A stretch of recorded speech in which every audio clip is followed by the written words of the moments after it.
Well, more people are taking cruises this year. AAA says 19 million Americans are planning an ocean cruise in 2025. That number is up almost 5% compared to just last year. So we brought in our travel expert, Juliana Broste, Traveling Jules, for a little cruise chat. I love this idea because they really are. I feel like they're polarizing. Either you love it, you go every year, or like, not for me. But why do you think these numbers are ticking up? Why are they like, trending right now? Yeah, it's interesting because a lot of people have and have not, right? And you get curious because you see them, you hear about them. There's a lot of appeal because people love to see a lot of places in a short time. So for the efficient traveler, you get to see and do a lot. However, you don't get to control how long you stay. So if you love to port, you can't, you got to stay on track.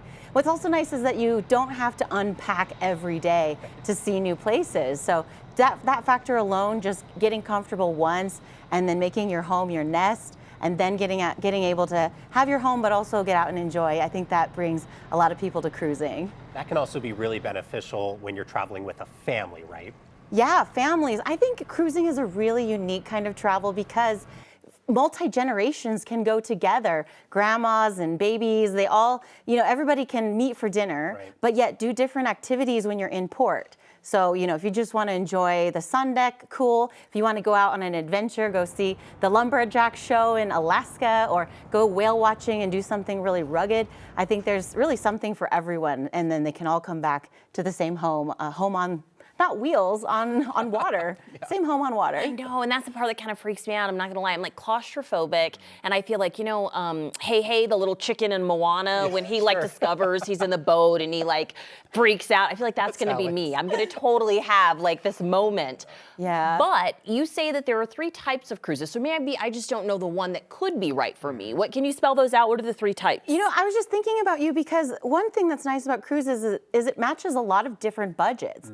And if you have families, some want to spend a lot, some don't. There are different type of cabins, especially for ocean cruises, which are really big. If you want to save money, you can be on an inner cabin, which doesn't have windows. And I was thinking, don't take that one. No, that's not going to be for me. But the ones that have balconies, it feels you have a little bit more space and sunlight. And those I think you might really find that you enjoy because you get to watch the world go by right out of your bedroom.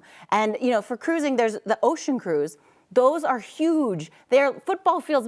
They're hotels on the water where there's almost Broadway shows. There's multiple restaurants where you can make reservations and eat at different places.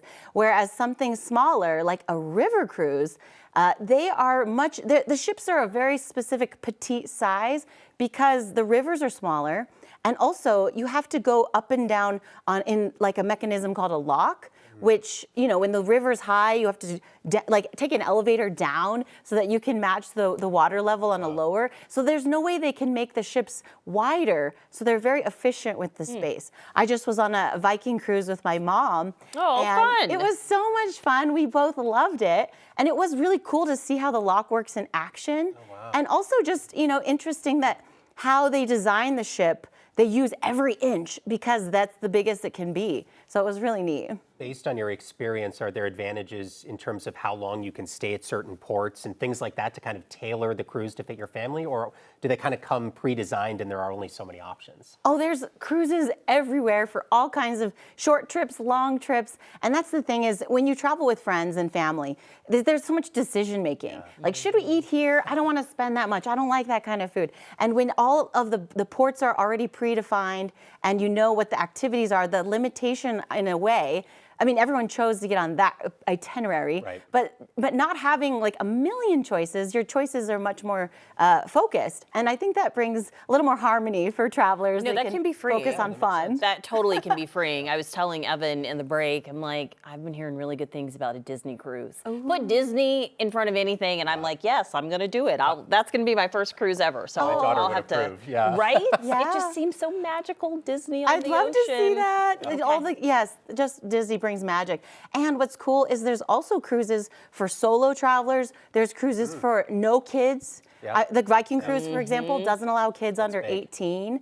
And then also there's Virgin has a lot of cruising with no kids too, and that draws more of a party crowd that enjoys that I've heard that. entertainment. Sure. Yeah. So if you want to get away from the kids, you could do a cruise. So Or- many good options. Yeah. Or Disney. Great advice. Yeah, or Disney. She's like, you want to Yeah. go party or you can bring your kids. Either way, something for everyone, truly. Totally. Juliana, thank you so much.